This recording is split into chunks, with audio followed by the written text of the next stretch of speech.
গল্পের শুরু হয় 1944 সাল থেকে। সেই সময় দ্বিতীয় বিশ্বযুদ্ধ চলছিল, চারপাশে তখন শুধু গুলির শব্দই শোনা যাচ্ছিল। এখানে আমরা প্রশান্ত মহাসাগরে এলিসন নামের একজন আমেরিকান মেরিন ক্যাপ্টেনকে দেখতে পাই। আসলে তার দলের উপর জাপানি সেনারা হামলা করে দিয়েছিল, আর কোনো মতে এলিসন সেখান থেকে রাবারের ভেলায় পৌঁছে এবং বেশ কয়েকদিন ধরে সমুদ্রে এভাবে ভাসতে থাকে। এলিসন তখন একাই এগিয়ে যাচ্ছিল। তখনই সে একটি দ্বীপের মতন দেখতে পায়। এটা দেখে সে তাড়াতাড়ি করে ভেলা নিয়ে সেই দ্বীপের দিকে এগোতে থাকে এবং তীরে পৌঁছে ভেলাটি পাশে রেখে সাহায্যের খোঁজে সে এদিক ওদিক তাকাতে শুরু করে। কিন্তু সেখানে সে শুধুমাত্র গাছপালা আর পাথরই দেখতে পাচ্ছিল। ঠিক তখনই তার চোখ পড়ে উপরে একটা গির্জার উপরে। এরপর এলিসন যখন সেখানে যায় তখন গির্জার ভেতর থেকে বেরিয়ে আসতে দেখে এক ক্যাথলিক নানকে, যার নাম ছিল অ্যাঞ্জেলা। এদিকে অ্যাঞ্জেলা এলিসনকে দেখে প্রচন্ড ভয় পেয়ে যায়, কিন্তু এলিসন তখন তাকে বলে যে ভয় পেও না, আমি আমেরিকান আর আমার কাছ থেকে তোমার কোনো বিপদ হবে না। এরপর সে অ্যাঞ্জেলার কাছে জানতে চায় যে এখানে আর কতজন লোক আছে। তখন অ্যাঞ্জেলা উত্তরে বলে যে আমি এখানে একাই থাকি। কিন্তু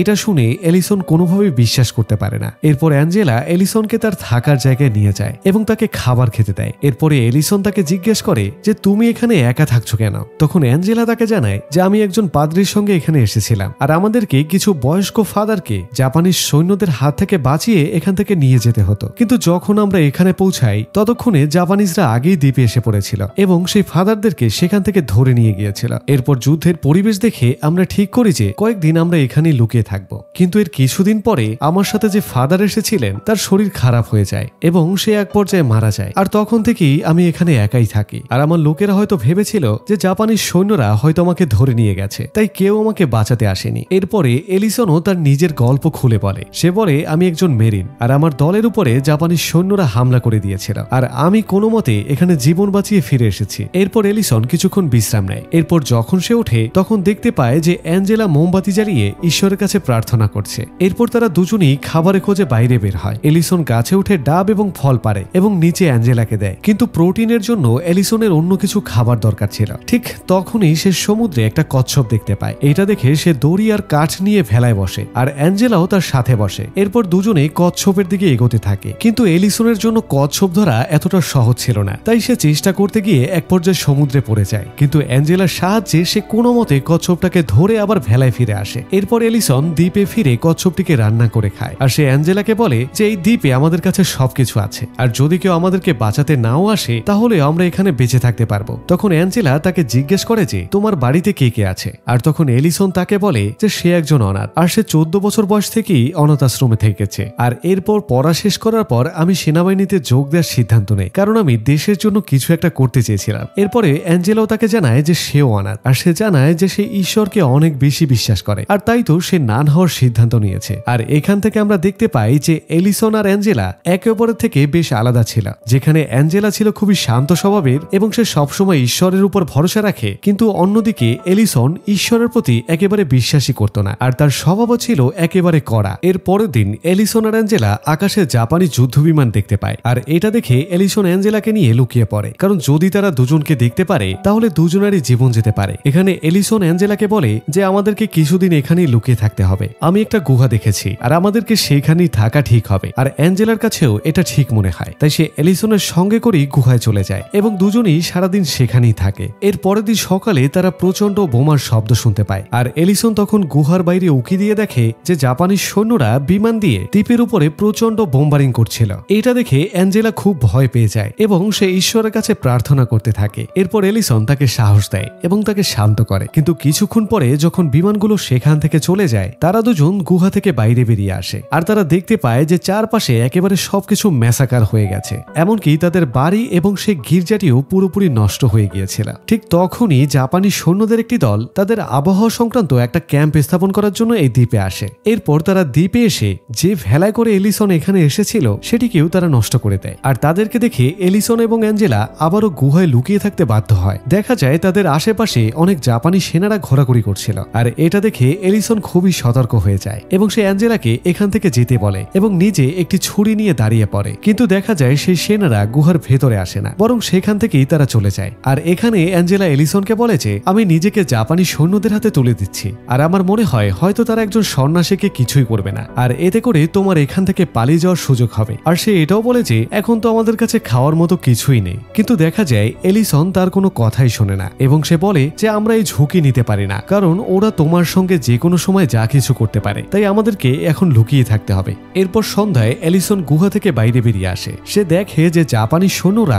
অনেকগুলো ক্যাম্প তৈরি করে ফেলেছে এবং তাদের থেকে বাঁচতে সে অন্য দিক দিয়ে মাছ ধরতে যায়। কিন্তু তখনই কিছু জাপানি সৈন্য তাকে দেখতে পেয়ে যায়। তখন এলিসন মরে যাওয়ার ভান করে, আর এটা দেখে তাদের সন্দেহ হয় না এবং তারা সেখান থেকে চলে যায়। এরপর এলিসন মাছ ধরার পরে আবার সেই গুহায় ফিরে আসে এবং অ্যাঞ্জেলার সাথে করে সেই মাছ খেতে শুরু করে। কিন্তু অ্যাঞ্জেলা নান হওয়ার পর থেকে মাছ খাওয়া একেবারে ছেড়ে দিয়েছিল। তবে এখানে খাওয়ার জন্য তাদের কাছে আর কিছুই ছিল না, তাই বাধ্য হয়েই তাকে মাছ খেতে হয়। কিন্তু কাঁচা মাছ তার একেবারে হজম হচ্ছিল না, তাই সে সাথে সাথে বমি করে দেয়। আর এরপর অ্যাঞ্জেলা কিছু না খেয়ে ঘুমিয়ে পড়ে। এর কিছুক্ষণ পর যখন অ্যাঞ্জেলা ঘুমোচ্ছিল তখন এলিসন চুপি চুপি গুহা থেকে বাইরে বেরিয়ে আসে এবং সে জাপানি সৈনিকদের উপরে নজর রাখতে শুরু করে। এরপর সে তার মুখ কালো করে নেয় যাতে করে কেউ ভালোভাবে তাকে দেখতে না পায়। এরপর যখন সে সুযোগ পায় তখন সে চুপচাপ তাদের ক্যাম্পের মধ্যে ঢুকে পড়ে এবং একটা ব্যাগে করে খাবার ভরতে শুরু করে। দেখা যায় ঠিক তখনই একটা সৈন্য সেখানে চলে আসে, আর যার কারণে এলিসনকে সেখানে চুপচাপ লুকিয়ে থাকতে হয়, আর সেখান থেকে পালানোর কোনো সুযোগই পাওয়া যায় না। আর এ কারণে পরিস্থিতি তার জন্য খুবই ভয়ানক হয়ে যায়, যার ফলে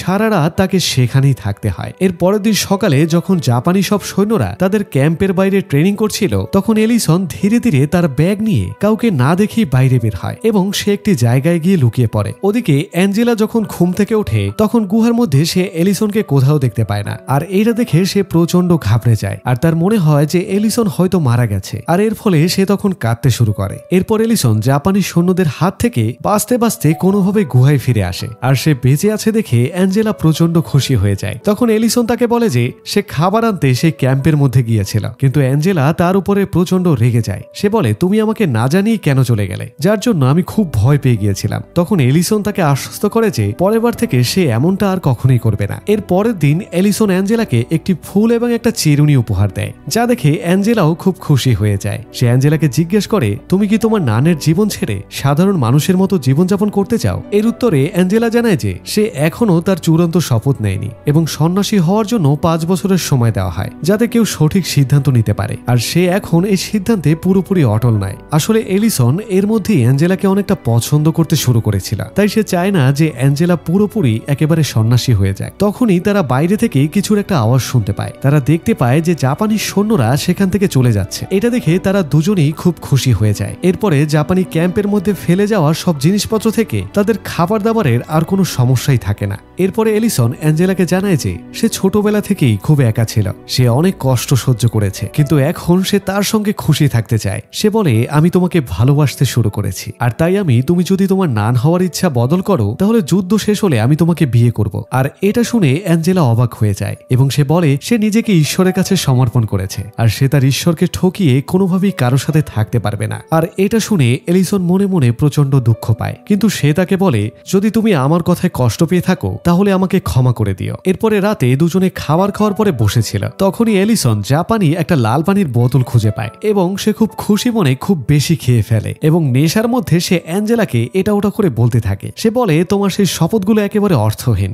আর সে আরো বলে যে আমরা এখানে আদম আর হাওয়ার মতো এই দ্বীপে আটকে পড়েছি। এসব উল্টাপাল্টা কথাবার্তা শুনে অ্যাঞ্জেলা খুব কষ্ট পেয়ে বৃষ্টির মধ্যে জঙ্গলের দিকে পালিয়ে যায় এবং ঠান্ডার মধ্যে সেখানেই ঘুমিয়ে পড়ে। এলিসন তাকে খোঁজে কিন্তু কোথাও খুঁজে পায় না। এর পরের দিন সকালে সে তাকে অজ্ঞান অবস্থায় দেখতে পায়। এরপরে এলিসন অ্যাঞ্জেলাকে কোলে তুলে নিয়ে ক্যাম্পের দিকে যেতে থাকে। ঠিক তখনই সে দেখতে পায় যে জাপানি সৈন্যরা আবারও ফিরে এসেছে, তাই সে অ্যাঞ্জেলাকে নিয়ে আবারও গুহায় চলে যায়, কিন্তু সেখানে তার অবস্থা আরো খারাপ হয়ে যায়। এরপর এলিসন নিজের কথা চিন্তা না করে সে জাপানি ক্যাম্পের মধ্যে ঢুকে কম্বল আর ঔষধ চুরি করে, কিন্তু একটা সৈন্য তাকে এমনটা করতে দেখে ফেলে, আর যার থেকে বাঁচার জন্য এলিসন তাকে ছুরি মেরে দেয় এবং তার লাশটা কোথাও একটা লুকিয়ে রাখে। এরপর সে ফিরে এসে তাড়াতাড়ি করে অ্যাঞ্জেলার ভেজা কাপড় পাল্টে দেয় এবং তাকে ঔষধ দেয়, আর প্রথমবারের মতো সে নিজে এবার প্রার্থনা করতে শুরু করে। এর পরের দিন সকালে যখন অ্যাঞ্জেলা হুঁশ ফিরে পায় তখন সে জিজ্ঞেস করে যে তার কাপড়কে পাল্টালো, আর তখন এলিসন জানায় যে সে তার অবস্থা দেখে পরিবর্তন করেছিল। সে আবারও ক্ষমা চায় এবং বলে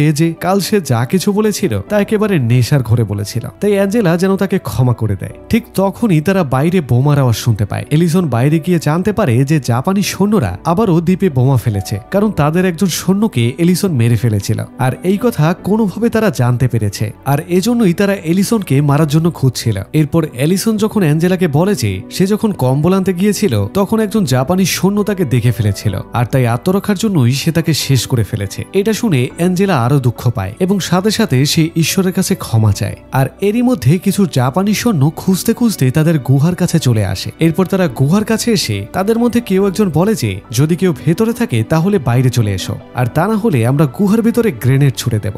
এখন এলিসন আর অ্যাঞ্জেলার কাছে দুটি বিকল্প ছিল, হয় আত্মসমর্পণ করা আর নয়তো গ্রেনেডে মরে যাওয়া। আর তখন দুজনেই প্রচন্ড ভয় পেয়ে যায়। অ্যাঞ্জেলা তখন প্রার্থনা করতে শুরু করে আর তাদের তখন মনে হয় যে তাদের মৃত্যু একেবারেই নিশ্চিত। আর ঠিক তখনই বাইরে প্রচন্ড বোমা বিস্ফোরণ হয় আর সেখানে উপস্থিত জাপানি সৈন্যরা জোরে জোরে চিৎকার করতে থাকে। এতে করে এলিসন বুঝতে পারে যে আমেরিকান নৌবাহিনী এই দ্বীপের উপরে বোমা হামলা শুরু করে দিয়েছে। এরপরে এলিসন আর অ্যাঞ্জেলা গুহা থেকে বাইরে বেরিয়ে এসে দেখে যে আমেরিকান নৌবাহিনীর বিমান জাপানি সেনাদের উপরে বোমা ফেলছে। আর এটা দেখে তারা দুজনেই খুশি হয়ে যায়। আর তখন এলিসন বলে যে আমেরিকান সৈন্যদের এখানে আসা সহজ হবে না, কারণ জাপানি সৈন্যরা 4টি বিশাল বিশাল মাইন এনেছিল আর সেগুলোকে এই দ্বীপের ভিতরেই গেঁথে দিয়েছে, তাই আমাকে এই মাইনগুলোকে অকেজো করতে হবে। আর এলিসন তখন অ্যাঞ্জেলাকে বলে যে ঈশ্বর হয়তো এটাই চায় যে আমি আমেরিকান সৈন্যদেরকে সাহায্য করি। আর অ্যাঞ্জেলাও তাকে যাওয়ার অনুমতি দেয়। এলিস তখন গুহা থেকে বাইরে এসে দেখে যে বেশিরভাগ জাপানি সৈন্যই মারা পড়েছে। সে নিজেকে বোমা থেকে বাঁচাতে বাঁচাতে দৌড়ায় এবং একে একে সে মাইনগুলোকে বের করতে থাকে।